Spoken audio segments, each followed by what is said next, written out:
5 परिवाराचे मृत्यू झाले, त्यांच्या परिवाराला एका नोकरी देणे आणि जे अपघाती हात पाय तुटले, डोके फुटले त्यांना 10 लाखाची मदत करणे आणि प्रत्येक परिवाराच्या जे मरण पावलेल्या परिवाराला 25 लाखाची मदत करणे आणि जी घटना होऊ नये ही दुर्दैवी आहे आम्हालाही कळते, पण जी घटना इथले समिती मंदिर समिती त्याला जिम्मेदार आहे, गुत्तेदार जिम्मेदार आहे आणि अभियंता आणि मानवत प्रशासन त्यांना परमिशन दिली. 4 वर्षापासून मंदिराचं बांधकाम चालू आहे आणि 4 वर्षामध्ये 1.5 वर्षापासून सभामंडपाचं बांधकाम चालू आहे.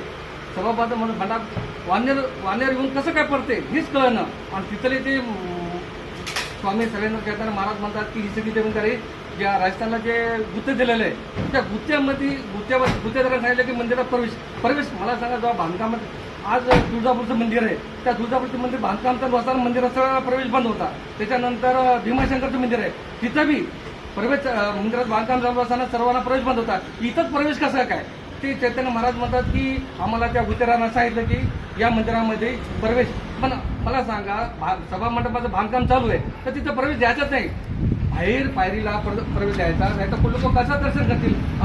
पण मंदिरात प्रवेश दिल्यामुळं पुरा सभा मंडप बंद आणि तिथं जवळजवळ 20 ते 25 लोक जखमी झाले आणि 5 भाविक ॲट अ टाइम गेले. तर मला याबद्दल सरकारला विनंती आहे की लवकरात लवकर तातडीने त्या गुत्तेदार समिती यांच्यावर लवकरात लवकर अटक करावे आणि आमचा एक युवा कार्यकर्ता आकाश राजे यांना जाग्यावर मारला आणि त्याची छोटी 2 बाळ आहेत, पत्नी आहे, वय फक्त 30 वर्ष. ही घटना खूप दुःखदायी आहे. तर या परिवाराला जवळजवळ 25 लाख रुपये आणि सरकारी नोकरी द्यावे हीच विनंती सरकारला. जर आमची मागणी मान्य नाही झाली तर पुऱ्या महाराष्ट्रभर आम्ही आंदोलन करू.